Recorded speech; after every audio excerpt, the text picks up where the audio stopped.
Good morning, students. Welcome in the class 9th. As we all are know that we are watching our video of subject science 1, and let's start our chapter number 14, that is substances in common use. Students, पिछले video में हमने जो portion देखा था वो था important salts इन daily life, जैसे कि हमारे दैनंदिन जीवन में महत्वपूर्ण नमक यानी कि लवण कौन कौन से हैं। तो सबसे पहले तो हमने सोडियम क्लोराइड देखा और आखिरी में इस पिछले वीडियो के आखिरी में हमने सोडियम बाइकार्बोनेट देखा हुआ है। बट स्टूडेंट्स, मैंने जैसे कि आपको बताया कि भजी या फिर भजिया जो है या फिर केक वगैरह जो है उसको स्पंजी बनाने के लिए सोडियम बाइकार्बोनेट यानी कि बेकिंग सोडा का उपयोग किया जाता है, लेकिन इसकी कुछ प्रॉपर्टीज़ और यूजेस भी हैं जो कि आज हम लोग देखेंगे। तो इसका सूत्र जैसे आपको पता है NaSCO3 sodium bicarbonate. So NaCO3 reacts with white litmus paper and red litmus paper, and red litmus turns blue, which means that it is basic in nature. तो जैसे देखो बेटा कि सोडियम बाइकार्बोनेट जैसे कि बेकिंग सोडा का कोई एक हमारे पास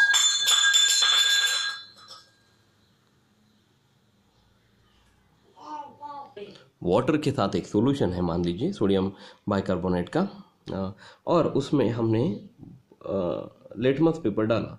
ब्लू लिटमस पेपर डाला है तो उसमें कोई फ़र्क नहीं पड़ेगा, लेकिन रेड लिटमस पेपर जो होगा वो ब्लू में टर्न हो जाएगा। दैट मीन्स कि ये जो सोडियम बाइकार्बोनेट है ये कौन से नेचर का है बेटा? बेसिक, यानी कि भस्म इसका नेचर होगा। फिर दूसरा पॉइंट है it is use to make bread, cake या ढोकला, मतलब ये जो है इसका यूज़ ब्रेड बनाने, केक और ढोकला बनाने में किया जा सकता है। तीसरा बेटा बीइंग बेसिक इन नेचर, मतलब ये बेसिक होने की वजह से it is use to reduce acidity in the stomach, मतलब इसका जो उपयोग है वो हमारे पेट में एसिडिटी को भगाने के लिए भी किया जा सकता है। अगर मान लीजिए हमारे पेट में बहुत ज़्यादा एसिडिटी हो गई हो तो आपने केक या ढोकला जैसी चीज़ें खाने से हमारी एसिडिटी कम हो सकती है। चौथा पॉइंट है बेटा कि NaSCO3 यानी कि sodium bicarbonate is use to make the active substances carbon dioxide in the fire extinguisher, मतलब फायर एक्सटिंग्विशर में कार्बन डाइऑक्साइड बनाने के लिए हम सोडियम बाइकार्बोनेट का उपयोग भी कर सकते हैं। और पांचवा इसका उपयोग है बेटा कि बेकिंग सोडा यानी कि sodium bicarbonate is use to clean an oven, यानी कि ओवन आपको पता ही है जिसमें हम लोग ब्रेड, बिस्किट जैसे पदार्थ बना सकते हैं। इलेक्ट्रिक एक इंस्ट्रूमेंट है ये ओवन, कि जिसमें इसे शुद्ध यानी कि साफ करने के लिए बेकिंग सोडा का भी उपयोग किया जा सकता है। इसके बाद हम लोग चलते बेटा हमारे अगले भाग की तरफ, वो है अनदर टाइप ऑफ साल्ट यानी कि ब्लीचिंग पाउडर, मतलब तीसरे तरह का साल्ट हम लोग देखने जा रहे हैं, वो है बेटा ब्लीचिंग पाउडर, जिसका फार्मूला है कैल्शियम ऑक्सीक्लोराइड यानी कि CaOCl2। ठीक है बेटा, तो ये ब्लीचिंग पाउडर जो है ये नाम सुनने के बाद आपको क्या समझ में आ रहा है कि इसका उपयोग कहाँ पे होता होगा? करेक्ट है, इसका उपयोग जो है वो आपने बारिश के दिनों में पानी जो अशुद्ध या ख़राब हो जाता है उसको साफ करने के लिए, उसको शुद्ध करने के लिए ब्लीचिंग पाउडर डाला जाता है बेटा। और ब्लीचिंग पाउडर डाला हुआ पानी जो होता है उसको पीने के बाद आपको लगता है कि क्लोरीन जैसा कुछ स्वाद उसमें लगता है आपको, वो ब्लीचिंग पाउडर का ही स्वाद होता है। तो यहाँ पे आपको बोला गया है कि अब ये जो ब्लीचिंग पाउडर होता है इसमें इसकी एक सबसे बहुत सुंदर सी एक प्रॉपर्टी है कि ये ब्लीचिंग पाउडर क्लोरीन गैस को रिलीज करती है बेटा। अब ये क्लोरीन गैस को किस तरह से रिलीज करती है, तो इसमें यह आपको बताया गया है कि रेनी सीजन में जब आप पानी टैप वाटर आप पीते हो तो इसमें एक स्ट्रॉन्ग ओडर आता है। ओडर यानी कि इन द सेंस इसकी एक बदबू आती है बेटा। ये बदबू किसकी होती है? मतलब इसमें डाले गए हैं ब्लीचिंग पाउडर से निकले हुए क्लोरीन की। तो हैव यू एक्सपीरियंस इट, मतलब आपने क्या कभी ये देखा है? अभी ऐसी सेम बदबू आपको स्विमिंग पूल में भी आती है बेटा, या फिर इसको हम लोग गंध भी कह सकते हैं कि ये गंध स्विमिंग पूल में भी आप देखने को मिलती है। तो ये जो गंध होती है वो क्लोरीन गैस की गंध होती है कि जो वाटर में मतलब पानी में मौजूद माइक्रोब्स यानी कि जो जीवाणु होते हैं उनको डिस्ट्रॉय करने के लिए इसका उपयोग होता है बेटा, जिससे हमारा वाटर वाटर जो है वो प्यूरिफाई होता है। तो chlorine gas is a strong oxidising agent and therefore it has a strong disinfecting as well as bleaching action. Chlorine gas जो है वो एक स्ट्रॉन्ग ऑक्सीडाइजिंग एजेंट होने की वजह से ये जो जीवाणु है या विषाणु है खतरनाक, उनको डिस्ट्रॉय करने के लिए भी काम आते हैं। और स्ट्रॉन्ग डिसइंफेक्टिंग और ब्लीचिंग एक्शन इसमें होने की वजह से ये बहुत ज़्यादा उपयोगी भी है। तो chlorine is convenient to handle because of its gaseous state. Chlorine जो है वो हम इसलिए इसको इजीली हैंडल कर सकते हैं क्योंकि वो गैसियस स्टेट में प्रेजेंट होता है। और जैसे कि आप सॉलिड ब्लीचिंग पाउडर का यूज़ कर रहे हैं तो इसमें जो गैस निर्मित होती है क्लोरीन की, तो ये और ज़्यादा मोर कन्वीनियंट होती है हमारे यूज़ करने के लिए। तो ब्लीचिंग पाउडर जो है वो स्लो डिकम्पोजिशन होने की वजह से ये कार्बन डाइऑक्साइड जो होता है एयर में, अब आपको पता है कि एयर में कार्बन डाइऑक्साइड है, क्लोरीन गैस इससे रिलीज करने में वो मदद करती है। अब ये कैसी, ये रिएक्शन जो है bleaching powder undergoes slow decomposition due to carbon dioxide in air and chlorine gas is used. ये रिएक्शन आपको यहाँ पे नीचे बताई गई बेटा कि calcium oxychloride when reacts with carbon dioxide in the air, तो it creates calcium carbonate CaCO3 plus Cl2 gas is release. इसका मतलब यही है कि ये सेंटेंस में आपको जो बताया गया है कि जब ब्लीचिंग पाउडर हवा में मौजूद कार्बन डाइऑक्साइड से अभिक्रिया करता है तो इससे पैदा होने वाला उत्पाद कैल्शियम कार्बोनेट होता है और इसके साथ साथ क्लोरीन गैस भी इसमें रिलीज होती है।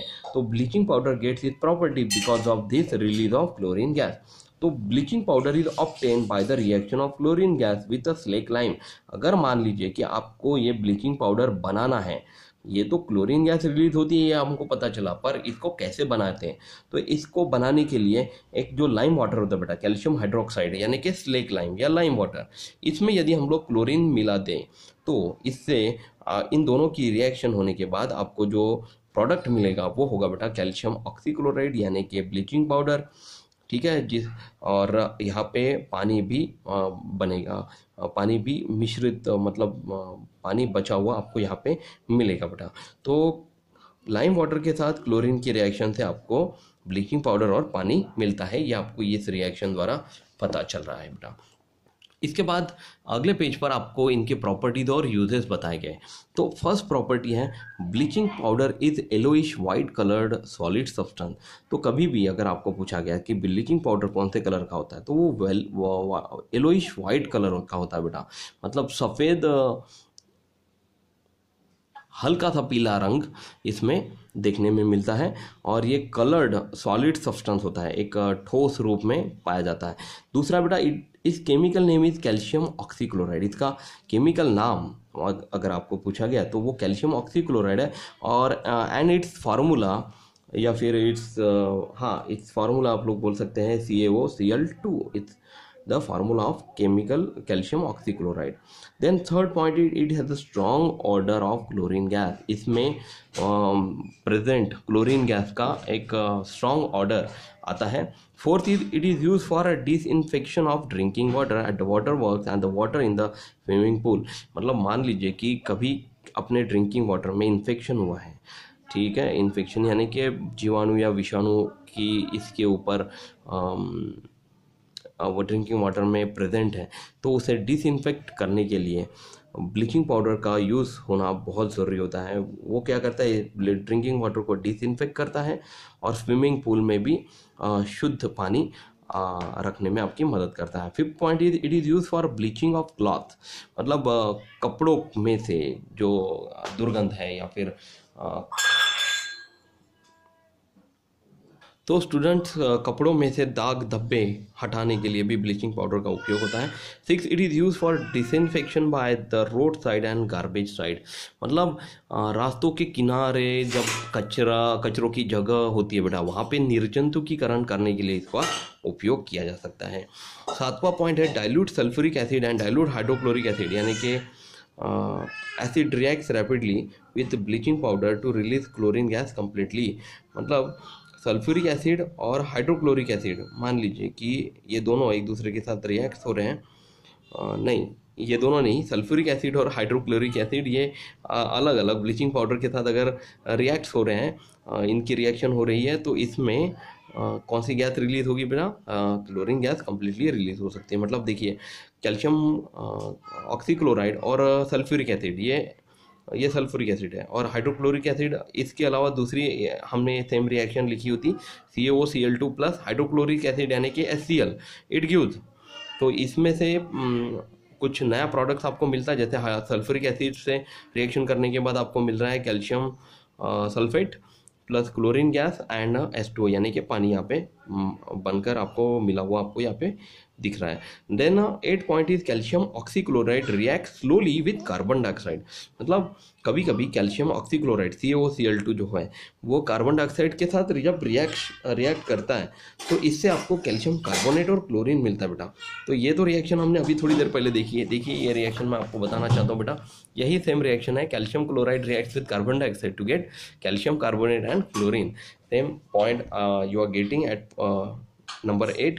मतलब 8वें नंबर पर आपको सेम पॉइंट यहाँ पे मिल रहा है बेटा कि कैल्शियम ऑक्सीक्लोराइड जब कार्बन डाइऑक्साइड के साथ रिएक्ट करती है तो आपको यहाँ पे कैल्शियम कार्बोनेट और क्लोरीन मिलता है। अब हम लोग चलते हैं इसके बाद आने वाले अगले साल्ट की तरफ। वो है बेटा वॉशिंग सोडा, यानी कि जिसको हम लोग, इसका फार्मूला है Na2CO3, ठीक है ना। जैसे आपने बेकिंग सोडा का फार्मूला देखा था वो था NaHCO3, बट वॉशिंग सोडा का फार्मूला होगा बेटा Na2CO3 एंड H2O। तो इसमें आपको एक प्रोसीजर बताई गई है। प्रोसीजर में मतलब आपको यहाँ पे कुछ क्रिया करके देखनी है, और क्रिया करने के बाद आपको यहाँ पे ये सोडियम कार्बोनेट कैसे मिलता है वो आपको यहाँ पे बताया गया है। इसके पहले मैं आपको इसके यूजेस और प्रॉपर्टीज बताना चाहता हूँ। तो first property is washing soda is a whitish and odourless powder at room temperature. मतलब कमरे के तापमान पर ये जो धोने का सोडा होता है वॉशिंग सोडा, ये भूरे रंग का और गंधहीन चूर्ण होता है बेटा। गंधहीन यानी कि इसका कोई ओडर नहीं होता, गंध ही नहीं होता। दूसरा है litmus has a blue colour in its aqueous solution. तो इसमें जो लिटमस का रंग होता है वो नीला होता है, इसलिए ये बेसिक प्रॉपर्टी को दर्शाता है बेटा। Third is it is hygroscopic, that is it absorb moisture if left expose to air. मतलब ये आर्द्रता शोषक है। मतलब मान लीजिए कि हवा में इसे यदि खुला रख दें तो हवा की वाष्प को ये क्या करेगा, अवशोषित कर लेगा, ये गीला हो जाएगा बेटा। नेक्स्ट 4 नंबर है it is use mainly for washing cloth, और इसका उपयोग जो है वो ज़्यादातर कपड़े धोने के लिए किया जाता है बेटा। और 5th पॉइंट है कि sodium carbonate is use in the glass and paper industry and also in refining of petrol. मतलब सोडियम कार्बोनेट का उपयोग, धोने का सोडे का उपयोग जो है वो ग्लास यानी कि कांच, कागज उद्योग और पेट्रोलियम के शुद्धिकरण के लिए भी किया जा सकता है। सो स्टूडेंट्स, हम लोग ने अभी प्रॉपर्टीज और यूजेस देखे हैं। इसके बाद हम लोग चलते हैं इसके प्रोसीजर वाले पार्ट की तरफ, जिसमें आपको इंट्रोडक्टरी पार्ट भी आपको यहाँ पे दिया गया है कि take a sample of water from a well or a borewell. मतलब कुएं में से या फिर बोरवेल के पानी में आप एक बीकर में लीजिए बोला है, और in a beaker add some soap to it. और इस बीकर में कुछ साबुन आपको इसमें डाल देनी है, झाग बनाना है, साबुन डालकर एक झाग बनाना है, और झाग बना मतलब स्टीर करना है। Then take another sample, add 1 spoonful of washing soda and stir. और अब इसके बाद उसमें 1 चम्मच धोने का सोडा डाल देना है, ठीक है बेटा। 1 चम्मच डालकर पुनः साबुन का झाग बनाना है। तो इसके बाद then add some soap and stir again. मतलब उसमें हमको क्या करना है बेटा कि कुछ साबुन डाल देनी है, वॉशिंग सोडा डाल देना है, साबुन का झाग बनाना है, और इसके हो जाने के बाद observe the changes that take place. मतलब हमें कुछ जो बदलाव इसमें देखने के लिए मिल रहे हैं वो सब हम लोग को चेक करने हैं। विच चेंजेस डिड ऑकर, मतलब इसमें कौन कौन से चेंजेस आपको दिख रहे हैं, ये आपको पता लगाना है बेटा। तो इसका उत्तर यहाँ पे अगले पैरा में आपको यहाँ पे बताया गया है कि जो हार्ड वाटर हम लोग को यहाँ पे मिलता है वेल या बोरवेल से, या कुएं का या फिर बोरवेल से मिलने वाला जो कठिन पानी होता है, मतलब कठोर पानी जिसको हम लोग कह सकते हैं बेटा, किसे सॉफ्ट बनाया जा सकता है, बिकम सॉफ्ट कैसे, on adding washing soda and we come to know this from a lather form on it. मतलब इसमें हमें यदि वॉशिंग सोडा डाल दिया जाए तो ये मृदु यानी कि सॉफ्ट हो सकता है। कैसे, तो ये इसमें कौन सी हार्डनेस होती है, तो ये पानी में जो कुएं का या फिर बोरवेल का पानी होता है बेटा, इसमें क्लोराइड और सल्फेट मिले हुए होते हैं, जो कि कैल्शियम और मैग्नीशियम होने की वजह से इसमें देखने में मिलते हैं। मतलब इसमें 4 एलिमेंट्स आपको देखने में मिलते हैं कि इस कठोर यानी कि पानी में कुएं के या फिर बोरवेल के पानी में क्लोराइड होता है, सल्फेट होता है, कैल्शियम होता है, मैग्नीशियम भी होता है। तो उसके वजह से ये जो पानी है वो कठोर हो जाता है। और Na2CO3 जब इसमें डालते हैं तो ये पानी क्या हो जाता है, सॉफ्ट हो जाता है, मेकिंग सूटेबल फॉर यूज़। मतलब ये इस तरह से यूज़ करने के लिए इस तरह से सूटेबल हो जाता है कि हम लोग उसे इससे कपड़े आसानी से धो सकते हैं। तो द रिएक्शन, तो यहाँ पे जो एक रिएक्शन आपको दी गई है वो है बेटा सोडियम कार्बोनेट की, यानी कि वॉशिंग सोडा की एक रिएक्शन आपको दी गई है मैग्नीशियम क्लोराइड के साथ। मतलब यदि Na2CO3 इसकी रिएक्शन हम लोग मैग्नीशियम क्लोराइड के साथ करें तो आपको यहाँ पे जो प्रोडक्ट मिलेगा वो होगा बेटा मैग्नीशियम कार्बोनेट और 2NaCl। मतलब यहाँ पे एक कार्बोनेट साल्ट बना हुआ आपको यहाँ पे मिलेगा और मैग्नीशियम और कैल्शियम का एक नया प्रोडक्ट आपको यहाँ पे देखने को मिलता है। तो sodium carbonate is the water soluble salt of sodium. मतलब ये जो सोडियम कार्बोनेट होता है ना, मतलब वॉशिंग सोडा, वो प्योर वॉशिंग सोडा बनने के पहले एक water soluble salt of sodium होता है। मतलब सोडियम का एक पानी में घुलनशील ऐसा कार्बोनेटेड, सोडियम कार्बोनेट का घुलनशील एक लवण होता है सोडियम का। और क्रिस्टलाइन सोडियम कार्बोनेट, इसी सोडियम कार्बोनेट के अगर क्रिस्टल्स बना दिए जाए, पाउडर फॉर्म में अगर इसको बनाया जाए तो on keeping loses its water of crystallisation rapidly and a white powder is obtain. तो इसका जो वाटर होता है वो लूज होना शुरू हो जाता है बेटा। इसमें जो प्रेजेंट वाटर है H2O वो लूज होकर इसका क्रिस्टलाइजेशन होके एक वाइट पाउडर आपको बना हुआ आपको यहाँ पे मिलता है। This powder is called washing soda. और इसी पाउडर को हम लोग क्या कहते हैं बेटा, वॉशिंग सोडा। तो देखिए पानी रहित सोडियम कार्बोनेट का water soluble salt of sodium carbonate को में से अगर पानी निकाल दिया जाए, इसको मान लीजिए कि धूप में सुखाने के लिए रख दिया जाए या फिर इसका बाष्पीकरण होगा, तो ये पानी निकलने की वजह से ये बनता है Na2CO3H2O, जो कि एक वाइट पाउडर वॉशिंग सोडा होता है। ठीक है, अब आखिरी में इस तरह, अब यहाँ पे देखिए बेटा कि वाइट पाउडर वॉशिंग सोडा कैसे मिलता है, इसकी रिएक्शन आपको यहाँ पे बताई गई है। ये रिएक्शन अच्छे से प्रैक्टिस करके रखिए ताकि इसको लिखने के बाद आप आसानी से प्रैक्टिस होने के बाद इसे कभी भी आप लिख सकते हो। तो यहाँ पे एक reaction, write down the reaction of Na2CO3 with H2SO4 बोला गया है। सोडियम कार्बोनेट की आपको रिएक्शन पूछी गई है विद H2SO4 के साथ ये रिएक्शन क्या होगी। तो देखिए Na2CO3 प्लस H2SO4 यानी कि सल्फ्यूरिक एसिड क्या अगर इसमें मिश्रण किया जाए, दोनों की अभिक्रिया की जाए, तो आपको जो प्रोडक्ट यहाँ पे मिलेगा वो होगा बेटा, तो देखिए स्टूडेंट्स यहाँ पे जो प्रोडक्ट आपको यहाँ पे मिलेगा वो होगा बेटा Na2SO4, मतलब sodium sulphate plus CO2 gas यहाँ पे रिलीज होगी और बचेगा बेटा यहाँ पे H2O। देखिए इस रिएक्शन को अगर ध्यान से देखें तो ये पूरी रिएक्शन बैलेंस आपको यहाँ पे नजर आएगी। Na2SO4 जैसे कि वैसे लिखा गया है, जिसका नाम है सोडियम सल्फेट। CO2 यानी कि CO3 में से CO2 रिलीज होगा, सिर्फ एक O बचेगा और वो जुड़ जाता है H2 के साथ और H2O मिलने की वजह से वो बनता है बेटा पानी। तो ये होगी हमारी रिएक्शन विद H2SO4। इस तरह की रिएक्शन आपको भी बनानी आनी चाहिए बेटा। ठीक है, इसके बाद हम लोग चलते हैं हमारे अगली पेज की तरफ, वो है सम क्रिस्टलाइन सॉल्ट। इसमें कुछ सॉल्ट्स बताए गए कि जो हम डेली लाइफ में भी यूज़ कर सकते हैं, जो कि है alum, borax, Epsom salt, barium chloride, sodium sulphate. इनके कुछ सूत्र यहाँ पे बताए गए हैं। ये सूत्र आपको अच्छे से याद रखने हैं क्योंकि ये सूत्र ओरल एग्जाम में आपको पूछे जाते हैं। ओरल एग्जाम में इन सूत्रों को लिखना आपको आना बहुत ज़रूरी है क्योंकि ये सूत्र थोड़े से भी इधर उधर कम ज़्यादा हुए तो इसमें आपके मार्क्स जा सकते हैं बेटा। ठीक है, तो यहाँ पे आपको बोला गया है कि you have learn about water of crystallisation the previous chapter, we use various salt which contain water of crystallisation. मतलब हमने पिछले चैप्टर में ऐसे कुछ वाटर ऑफ क्रिस्टलाइजेशन वाले कुछ ऐसे साल्ट देखे जिसमें अन्य अन्य अलग प्रकार की साल्ट के बहुत सारे प्रकार देखने को मिलते हैं। तो उनमें देखने जाने वाले कुछ ऐसे साल्ट के कुछ प्रकार हैं, 5 साल्ट के यहाँ पे कुछ प्रकार आपको बताए गए। इन साल्ट के सूत्र आपको याद रखने हैं। इसके अलावा collect more information on the properties and uses of substances listed above. In listed ऊपर लिखे गए सब्सटेंसेस के बारे में यहाँ पे आपको और चर्चा करके इसकी जानकारी प्राप्त करने के लिए बोला गया बेटा, ठीक है। अब इस वीडियो में यही तक हम लोग रुकते हैं। अगले वीडियो में सोप के बारे में और रेडियो एक्टिव सब्सटेंसेस के बारे में और अच्छे से हम लोग जानकारी प्राप्त करेंगे। तब तक अपना ख्याल रखिए।